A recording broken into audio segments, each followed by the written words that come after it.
And we're very, very pleased to be here once more. I'm Matt Levitt. I direct the Washington Institute's Counterterrorism and Intelligence Program, and I'm the Fromer Wexler Fellow. And I'm very, very pleased to have with me two of my colleagues. Hanin Ghaddar is the inaugural Friedman Visiting Fellow at the Institute. She's the longtime managing editor of Lebanon's Now news website, and she is doing very, very cutting-edge research on Shia extremist movements in the Levant, including but not limited to Hezbollah, and you'll hear more about that from her in a moment. And to your right, my left, I'm very pleased to have my friend Andrew Tabler. Andrew is the Martin J. Gross Fellow in the program in Arab Politics at the Washington Institute. He's the author of Syria's Collapse and How Washington Can Stop It in Foreign Affairs, the 2011 book, which I hope is outside, In the Lion's Den, an eyewitness account of Washington's battle with Syria, lived in Syria for many years. It has really relevant firsthand experience from the region. What we'd like to discuss with you today is Iran's role in Syria today in terms of what's happening on the ground, and tomorrow in terms of what Iran plans to do and be in Syria, what different elements in Syria see Iran's role as being, and what some of the region's neighbors are anticipating, to include Turkey and Jordan, Lebanon, and of course Israel, which may have some particular concerns about an entrenched Iranian and Iranian proxy presence in Syria. So with no further ado, maybe Andrew, if you could kick it off for a few minutes, and then Hanin, and then I'll wrap up with some pearls of wisdom, and then we'll open it up to all of you for questions and answers. Please, Andrew. Thanks very much, Matt, and thanks for that kind introduction. It's a pleasure to be here with you all today. So I think the best way to start out this conversation, in my mind, is with a discussion a little bit about the battle of the maps over Syria. And one of the nice things about coming to speak to a group like this is that I don't have to front load a lot of information. There are a lot of maps that are produced by various institutes and research organizations that show the current state of battle, the sort of the battle map, so to speak, inside of Syria.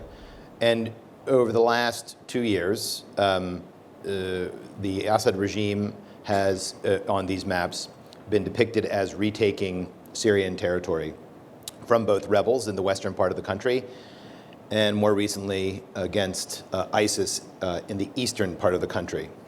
So for those that would prefer, I would say, stability, so to speak, over other options, this would seem to be the best of the worst options.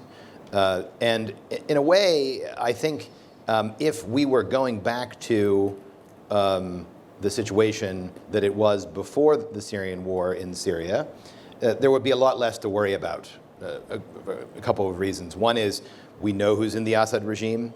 Two, we know who's at the core. We don't understand completely who would make what decision under what circumstances, but they're generally known quantities. And other countries also know these individuals and institutions, both our allies, Western allied countries, as well as Russia, China, and beyond. So it would seem to be good news.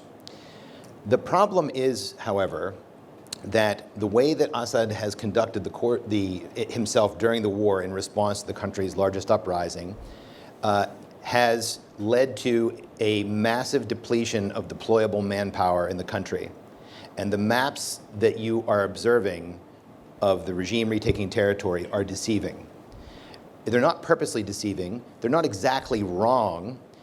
But where they are wrong is that increasingly, to make up for this lack of deployable manpower in the country, and there are estimates of around only 20,000. So those are forces that can go out and retake territory and hold it, new offensive areas. To make up for this, over the last 2 years, Iran has filled the gap, right? So Russian aviation is very active inside of Syria. It's no secret to you. There are some Russian forces inside of Syria. That's also not a secret. But the lion's share of those doing the fighting are supported, organized, and many times commanded by Iran, whether it's through direct command or through indirect command, and that's another whole other conversation. So these maps that you see of the Assad regime retaking territory actually should be something closer to like a mosaic, so to speak. So most of the time it's red. So you can imagine a little pink here, a little red here, a little, I don't know, mauve here. You know, it should be something closer to that.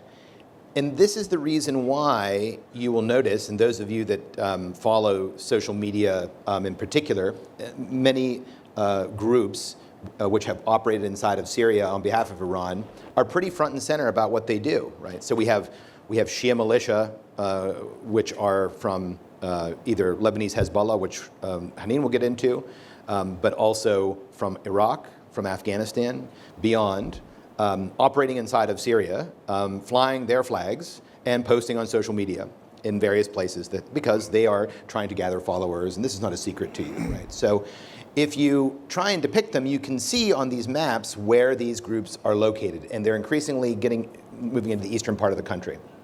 I'll get to that in a minute. But that's actually not the most interesting part. The most interesting part is that over the course of the last year or so, the Syrian Arab Army has created a new corps, Syrian Fifth Corps. And Syrian Fifth Corps, with Russian and Iranian assistance, nominally has an SAA division going southward, southeastward towards the city of Deir ez-Zor. And so again, on the surface, it would look like good news. The problem is that within the Syrian Fifth Corps, elements of it, including local defense forces and national defense forces, amongst others, have been organized and also funded and supported by Iran. So it's not just Shia militia. Parts of what used to be the Syrian Arab Army, I mean, it's still nominally called the Syrian Arab Army, but it has a lot, maybe Arab with a small a, are under unprecedented Iranian influence. It's just a fact. Now, ultimately, in the command and so on, it would depend, but they're heavily, heavily influenced by outside parties. Right? So that is the reason why, and trying to come up with statistics on this is very interesting. But if you noticed General McMaster yesterday speaking at FDD, I don't know if any of you were there, he mentioned that by their estimates, 80% of all forces now fighting on the offensive inside of Syria are supported and sponsored by Iran. Right? When he said that, I was surprised. That's a much higher number than, I mean, those of us who follow this could see it very clearly, but that's a much higher number than I thought. And of course, that doesn't mean that it's a complete Iranian takeover of Syria. I'm not trying to blow this up, but the Iranian influence is substantial. Now, what has caused this? Well, first of all, it's how Assad conducted the war. That's one thing. But the second is there have been some, as concern about this Iranian influence has grown, we have the United States and its allies, together with Russia, have brokered an agreement in southwestern Syria for a de-escalation of hostilities between the rebels in that area and what is referred to as pro-regime forces. And there have been a lot of negotiations over the last few months. As this de-escalation agreement has taken hold, which would be good news for those in those areas, especially those who were suffering under bombardment by either side. After that agreement took hold, the Syrian military, as well as other units, were moved out east, and that allowed them to suddenly become relevant in the fight for Deir ez-Zor. But the trade-off for this agreement was to remove Iranian-influenced Shia militia in particular, including Lebanese Hezbollah, away from the Golan frontier. So during the course of the war, the lion's share of attacks, if not almost all of the attacks that have that Israel has had to respond to have come from primarily Druze or pro-regime areas which are adjacent to the Golan frontier. So the idea was that if those militia could be moved back from the Golan frontier, this would satisfy Israel and its allies. And also Jordan to the south was also concerned about the encroachment of these militia. So the deal was struck. The regime's forces went out east to become relevant in the ISIS fight. And their negotiations have continued. And what started out, I believe there was a story yesterday in the Jerusalem Post, so take it for what it's worth, that the original agreement was about 40 kilometers, and they ended up with about 10. So militias now are 10 kilometers off the border. So that's about 6.2 miles or something like that.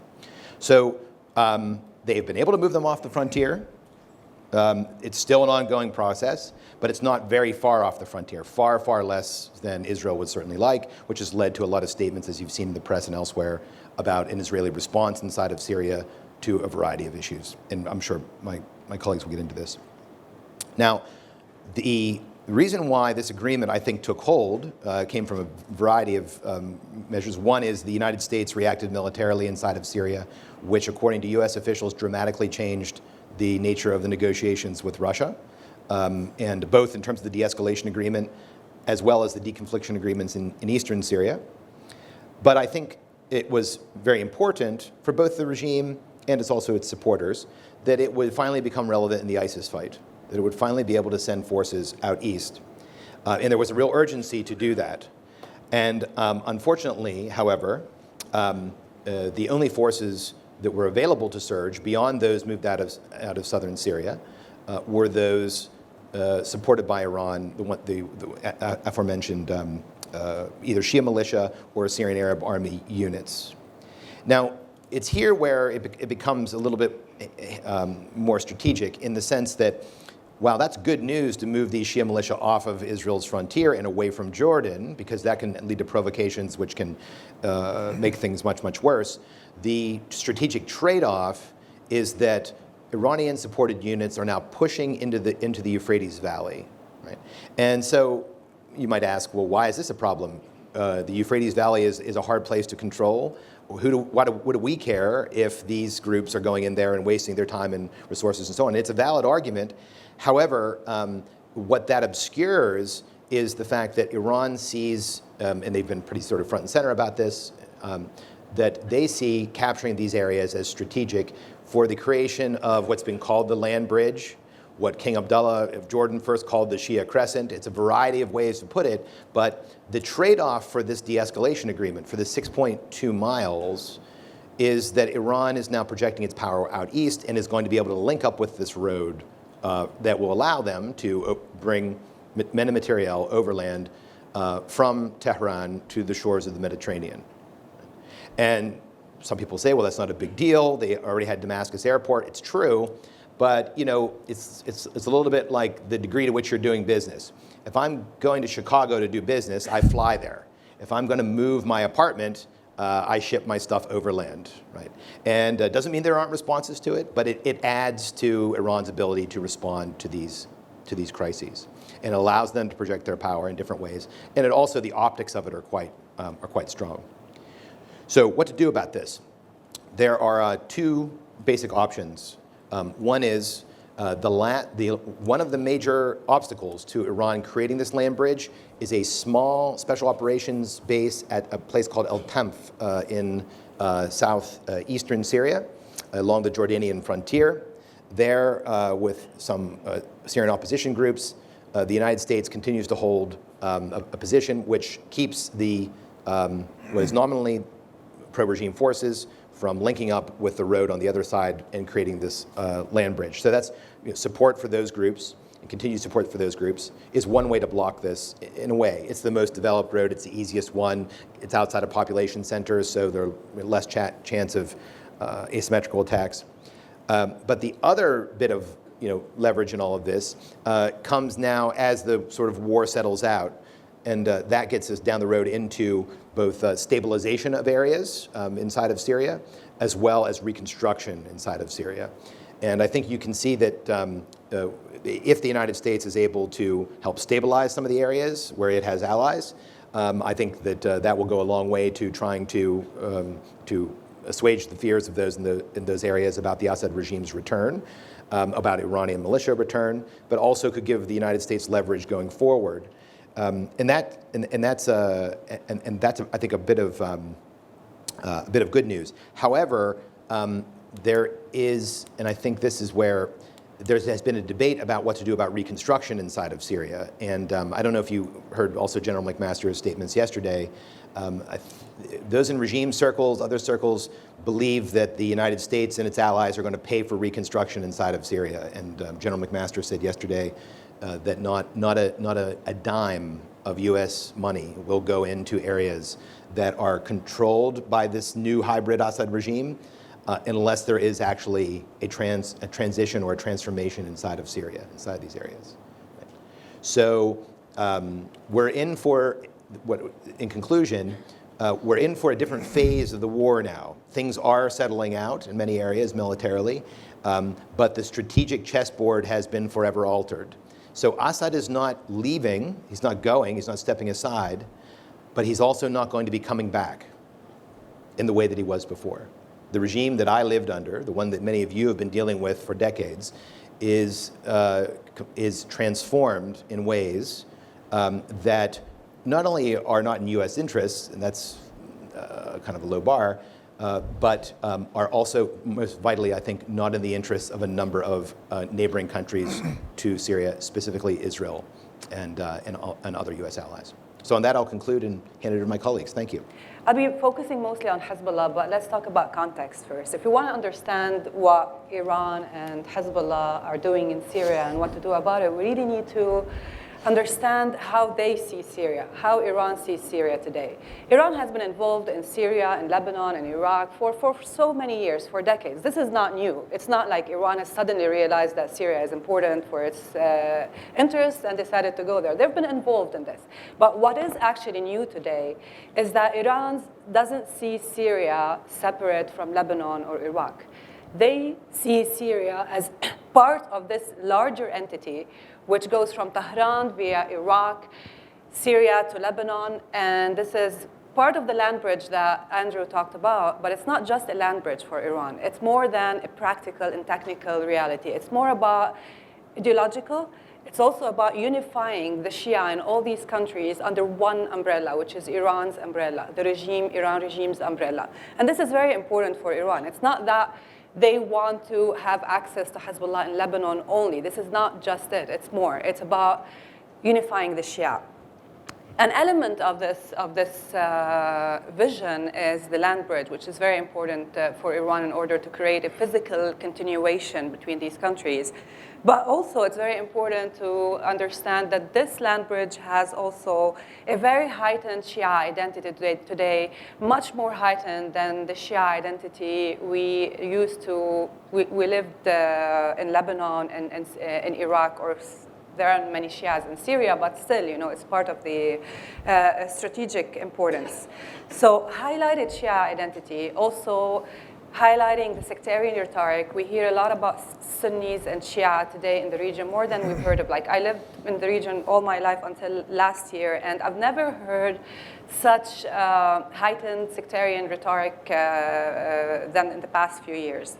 But this Shia identity, the importance of the Shia identity, definitely clashes with the nationalistic identities of these people. So as a Shia, the Lebanese Shia today is a Shia first, Lebanese second. The Iraqi Shia today is a Shia first, Iraqi second, and so everywhere in the region. And this is important for Iran because this identity brings all this Shia under the Iranian umbrella more than they are under their own state.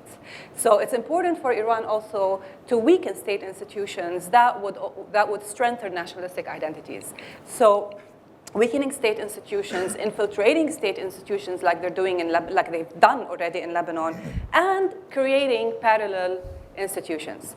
Creating parallel structure is also something that Iran understood that works. Like they've done that in Lebanon with Hezbollah. Hezbollah was not just a parallel army, it was a parallel government, it was a parallel state. We used to say that Hezbollah is a state within the Lebanese state. Today, it seems like Lebanon is a state within Hezbollah state or within Iran state. It is true, I'm not joking. It really feels like that. And this is a very successful story. This is something that worked, and Iran realized that it might also work in Iraq and Syria if the same methodology was adopted, which is basically weaken state institutions, infiltrate state institutions, and create parallel structure. These parallel institutions, which is the armies, which is the main element of this parallel structure, but it's also, there's a lot of social service institutions that Iran provides for the Shia, via which Iran provides for the Shia. Education, health, even media, entertainment, you name it. And these were very important in order to lobby the Shia around Hezbollah in Lebanon for very, very many years, acting as the government, not just like the resistance, but also we are the providers, we are the protectors, so both. And this is basically how Iran sees the region today. We are the protectors, we are the providers, and you are Shia more than you are Iraqi, Syrians, and Lebanese. And this is how it's working. This is how Iran is doing it. So how did this really change Hezbollah today and the Shiite community? Hezbollah today is no longer a Lebanese party or resistance or group. Hezbollah today in Lebanon is the government. Hezbollah today in Lebanon sees Lebanon as a safe zone for the regional operations. So Hezbollah today is a regional militia. It's #1 militia for Iran. It's leading all the Shia militias in Iraq. It's coordinating with the Quds force in Iraq and leading all the Shia militias in Syria and controlling Lebanon. And next year, after the 2018 parliamentary elections, it will even have more control over Lebanon. So today, we're talking about Hezbollah's new phase, new role. We started with Hezbollah in the 80s with Musawi, the phase we called it like Abbas al-Musawi, who was the beginning of Hezbollah, which was much more ideological phase, did not really want to be part of the state institutions. In the 80s, Hezbollah was building itself. And this is the Musawi stage, where it was more ideological than political. And more about resistance, ideology. But later, with Hassan Nasrallah, they started to be participating more in Lebanese politics. They started to become, at least pretend to look more inclusive when it comes to other Lebanese. They stopped talking about the Islamic State in Lebanon. They started to become more pragmatic. Today, we're talking about the third Hezbollah phase. Third Hezbollah phase, I call it the Qasem Soleimani phase, because today, Qasem Soleimani is really like the boss of all these Shia militias in the region. And although Hezbollah is very important for Qasem Soleimani, it still reports directly to Qasem Soleimani. And because of this regional role of Hezbollah, its attachment to the IRGC Quds force and its coordination with Qasem Soleimani and the Quds force has become very, very, very close. It's not about Lebanon anymore, it's about the Quds operation in the region. So this has benefited Hezbollah in many ways. One, Hezbollah's expansion and influence has gave them a very important and prestigious role. Hezbollah is now getting much more weapons, more advanced and sophisticated weapons from Iran. And they have now, apparently in Lebanon and in Syria, there are reports that they're having factories, weapon factories. They have their own factories to make their own weapons, as probably plan B in case if they cannot get weapons from Iran anymore. And their missiles, for example, not just in numbers. In numbers, Hezbollah's missiles raised since 2006 war from 33,000 to 150,000 missiles. And we're talking about much more advanced missiles. And also, Hezbollah today has all the Shia militias helping them. So we're looking today at one big army under one big entity in the region under Iran. So Hezbollah is not fighting alone in Syria today, and Hezbollah will not fight alone in its next war with Israel. And when Hassan Nasrallah says that you're in the next war with Israel, all these Shia militias, the Afghanis, the Pakistanis, Fatimiyun, the Nabiyun, the Iraqis, etc., will come and help their brothers in Lebanon in the next Israeli war, I do believe him, because this is how it looks today. They're doing this in Syria, they're doing this in Iraq all together, and this is going to happen in case there's another Israeli force. So. War. So we're talking about a big army. Some say it's 200,000 Shia fighters. Some say it's 100,000. But in any case, it's a very, very big army. And Hezbollah is just one part of it. But Hezbollah is also facing a lot of challenges. The Syria war, despite its role in Syria and its advanced weapons and everything they're getting, they have been facing a lot of challenges.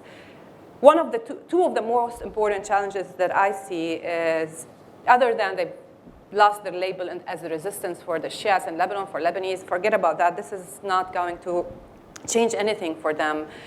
But before, Hezbollah has become like a military. Its budget, most of the money coming for Hezbollah from Iran is mostly allocated for their regional military operations, which means that their social services networks that are very important for them as the providers had to be sacrificed. So today you have the Shia community, which is not benefiting from these social services anymore. The Hezbollah community, which is also not benefiting from these social services anymore. The only community within this community that's really benefiting, only community that's benefiting from the social services are the fighters community. And this is one way of motivating the Shia to go and fight in Syria, because a lot of them do not really want to go and fight in Syria anymore, especially since the Battle of Aleppo earlier in 2016, where people started to realize that this is something different. This is something else. It's not about protecting Lebanon because Aleppo is not on the Lebanese borders. It's not about protecting the Shia because Aleppo has no Shiites. And it's not about protecting the Shiite shrines like Sayyida Zainab in Damascus because Aleppo has no Shiite shrines. So this is something else. This is about Iran. This is about protecting Assad. So old fighters stopped going, asked to be put on hold. A lot of them, and this is based on many interviews with fighters, old and new in Lebanon. And a lot of the old fighters do not feel like they don't want to be part of this anymore because this is not about the resistance. That's why Hezbollah had to recruit a lot of new fighters to be part of this. In addition to the Iraqis that are coming also to fight with Hezbollah in Syria, you have this new generation of Hezbollah fighters who are not as ideological as the old fighters, but they are definitely much more sectarian. They are not as trained as the old fighters, but they're definitely much more aggressive. And they're mostly doing this because it provides the benefits of social services, because they're the only people who can benefit from this, and a very decent salary, comparatively speaking.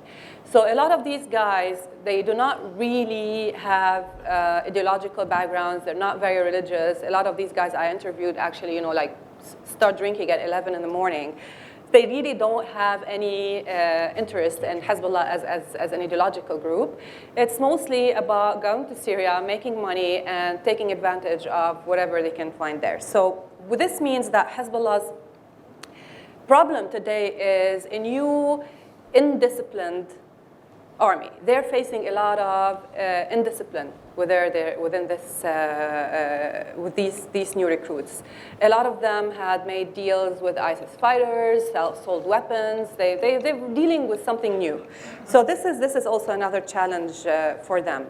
And the Shia community in general are complaining a lot more than before. And one of the signs of this is last year, during the municipal elections, Baalbek in the Bekaa Valley in Lebanon is one of the headquarters of Hezbollah, is the headquarters of Hezbollah in the Bekaa, so Baalbek Hermel. And Hezbollah and Amal together ran on the same list, thinking that they're going to get it all. They won. They did not really lose the elections, but 45% of the Shiites voted against this list.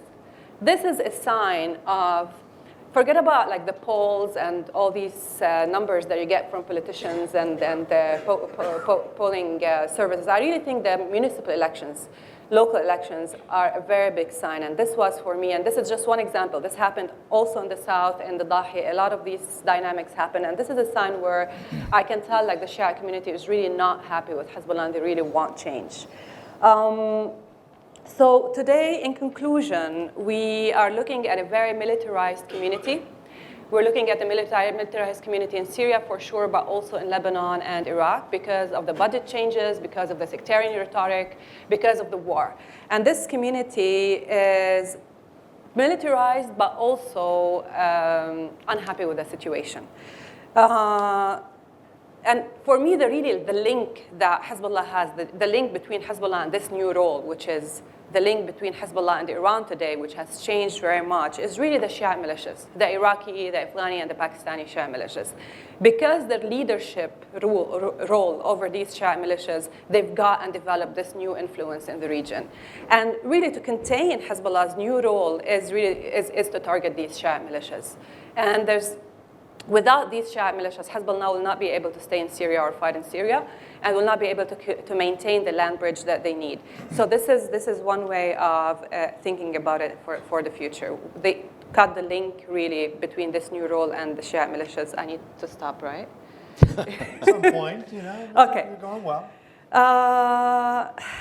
Okay, I'm gonna stop here. I don't know what can be done really. I think Andrew summarized it well, but it's always important, and I think it's always significant to think like Iran in the region. So if Iran's fighting by creating proxies, not just working with proxies, by creating proxies, this is one way to think about it.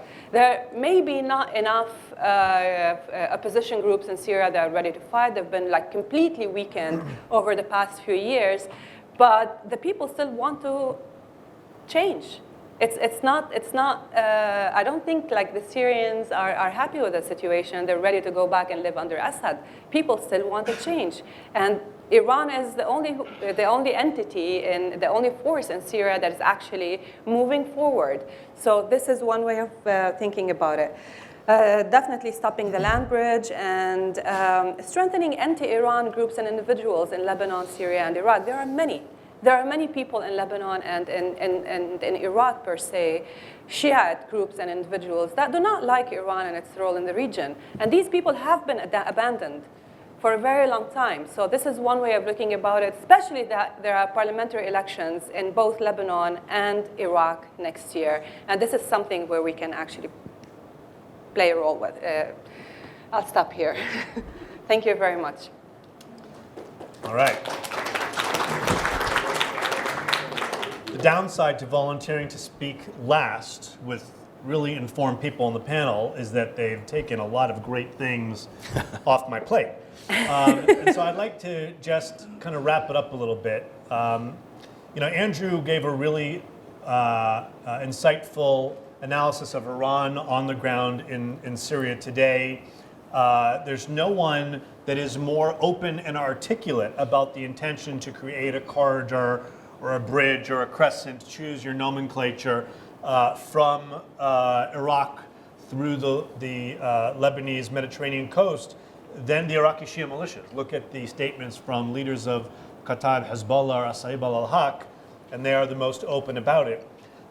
Which leads to Hanin's presentation on Iran's strategic vision for the region and how its actions are not just tactical, but fulfilling a strategic objective, and then forecasting beyond to something I think we're all very concerned about, which is the creation, de facto or de jure, of a militant Shia foreign legion that will be available to Iran, involving proxies, whether they're Afghani or Pakistani Shia, Iraqi or Lebanese, to be able to do things elsewhere. The Bahrainis are very, very concerned about this, if you've been following the news the past few days. The Jordanians are very concerned. Many of us are very concerned about Yemen. Lebanese are very concerned. Let's not forget how delicately balanced the sectarian polity is in Lebanon. That balance has been challenged in numerous ways over the past few years.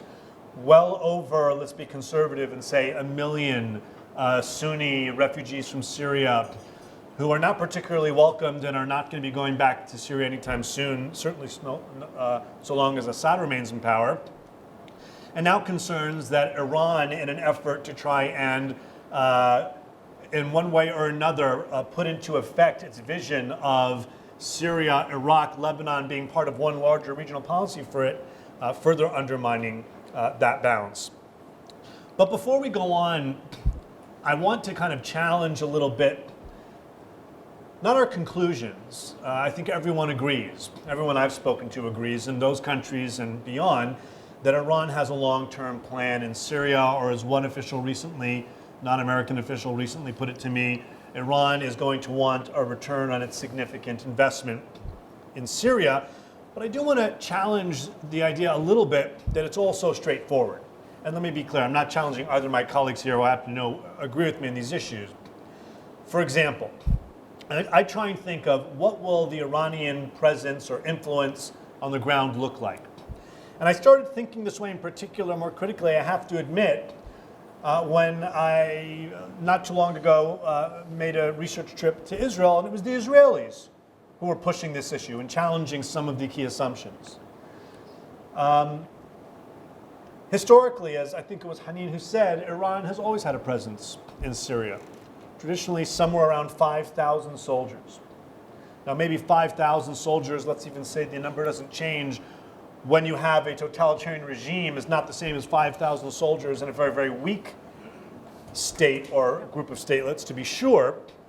But there are other things that are happening today that are, at a minimum, interesting to watch. And we tend to think about these things, talk about them at 80,000 foot. Let's drill down a little bit. So for example, consider the case of Colonel Suhail Hassan, one of the most effective leaders of remaining Syrian forces.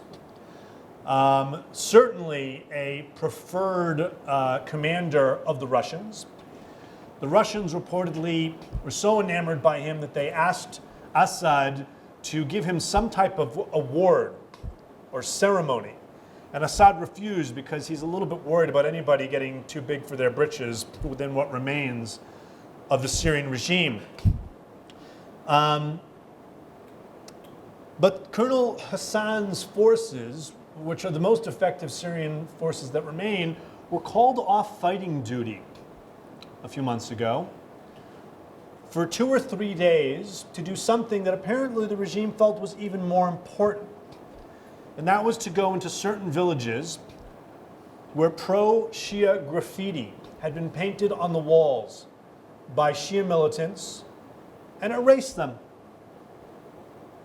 Now, presumably Assad felt he needed truly loyal people to do it. But it's a sign of how important this is for Assad, how uncomfortable he is with a rise in Shia ideology in the context of the sectarianism that Hanin discussed, that he was not only willing to do this, but willing to pull away from the battlefield his most effective and perhaps most trusted commander. There are other things that are signs of how uncomfortable this is for Assad and the remnants of the regime. Consider the case of the village in the south of Syria between Damascus and the Golan of Deir Makr. Deir Makr was overrun by Lebanese Hezbollah, and Deir Makr was cleansed of its Sunni inhabitants. And this created not a small amount of discontent in the region, and it was made clear, apparently, that this was something that would not be tolerated in areas that the regime controls. Another official has told me that, you know, when senior Iranian generals visit Syria, as they did this week, they're coming to issue instructions for the battlefield, not to take advice. On the flip side, Iran has asked, for example, for key neighborhoods in certain Syrian cities and towns to be handed over, to be provided for Shia that are coming in to fight, and that the regime is pushing back on this, again, fearing this Shiaization of parts of the country. Another interesting example is the regime's effort now to resume trying to rehabilitate the country. There now is a rehabilitation ministry. Following, maybe not so wisely, his brother-in-law Mahlouf's advice, Bashar al-Assad early on decided to stop making payments to local rural sheikhs who were then operating as the local Ba'ath representatives and doling out through him regime money and therefore buying people's support. And for those rural communities that weren't proving to be sufficiently supportive or which had tolerated rebels or joined rebels, after Mahlouf's advice, those payments stopped. He's now restarting those payments in areas that the regime is taking over.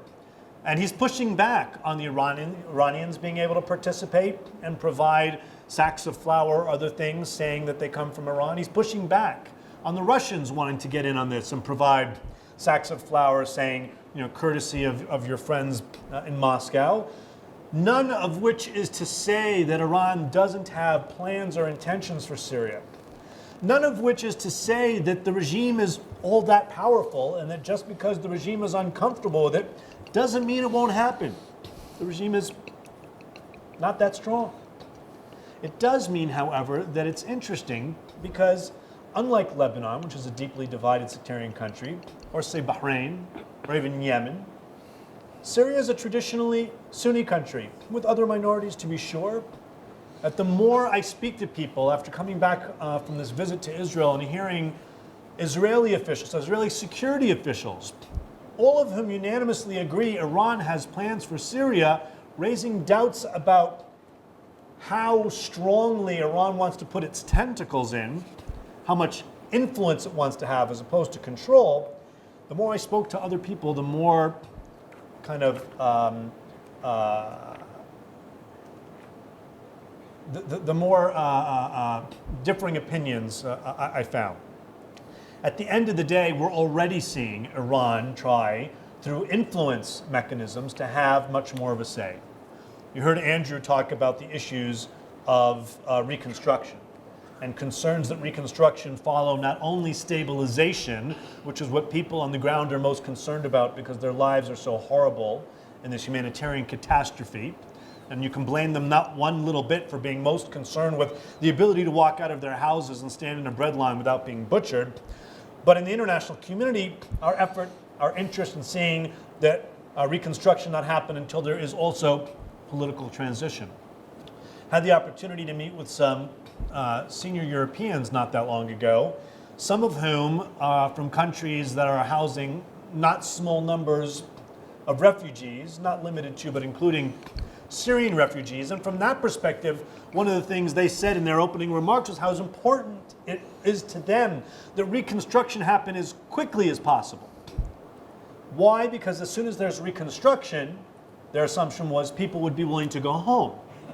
Of course, once challenged, do you really think that whatever reconstruction there is, anybody's going to go home so long as Assad is in power or Iran is playing a dominant role in the country? That kind of hadn't occurred to them. You see this knee-jerk reaction because of domestic political concerns in Europe for reconstruction as quickly as possible. But quietly, we already see the Iranians trying to make a move to benefit from this reconstruction as quickly as possible as well. Only they're not doing it in a very public way. One public thing I did see in Arabic media was the role that Jihad al-Binna, which is the US designated Hezbollah construction firm, literally Jihad al-Binna, construction jihad, playing a role in reconstruction in Syria. Those are the types of things I think we need to pay a particularly close bit of attention to. I do not mean to downplay one little bit Jordanian or Israeli or Lebanese concerns, and while you will almost always read Israeli, it is not only Israeli, concerns about stability in that corner of the southeastern Syrian border. But for those of you who know Israelis, they can sometimes be a little bit sandpapery and blunt in their statements. And as one official put it to me, look, we don't like to do it, but at the end of the day, if faced with a whole bunch of terrorists, we know how to kill them. In other words, this is not an existential threat to Israel. It's not to Jordan either, though Jordan faces a great amount of instability, threats of instability right now. but for its friends in the region, including the United States, Israel, and others. Lebanon as well. But there are other things we need to be focusing on beyond just exactly how many miles or kilometers, which, by the way, may or may not be enforced. The deal with Russia will keep the militias from the Israeli border. Right? The Israelis are pretty good at taking care of themselves.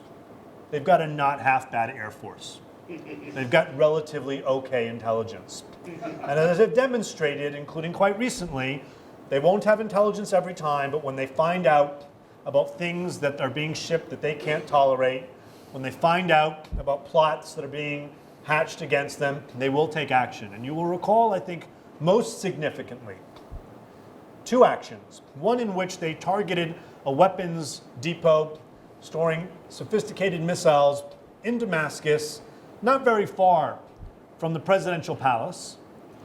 And despite that proximity, carried out airstrikes.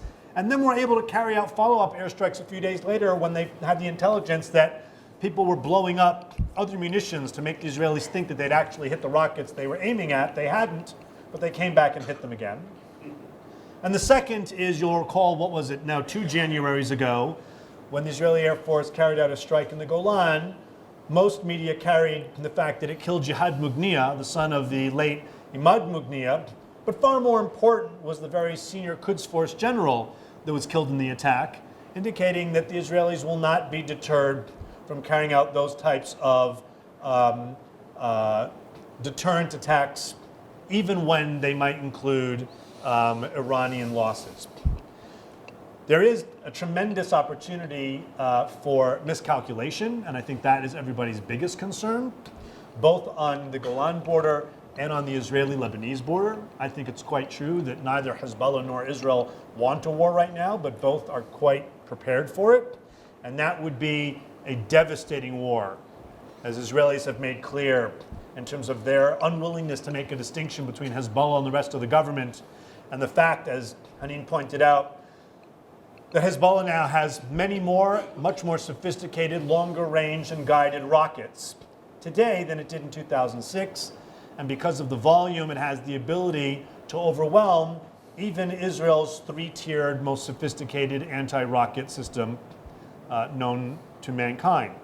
And so it would be a devastating war for both sides. And so there's a lot that we need to look at in the immediate and in the midterm and in the long term, not only in terms of security on the ground, what happens on the ground in Syria, the relative roles of the different parties, including, if I can't underscore enough the importance of what Andrew said, the idea that 80% of the fighting forces on behalf of the regime are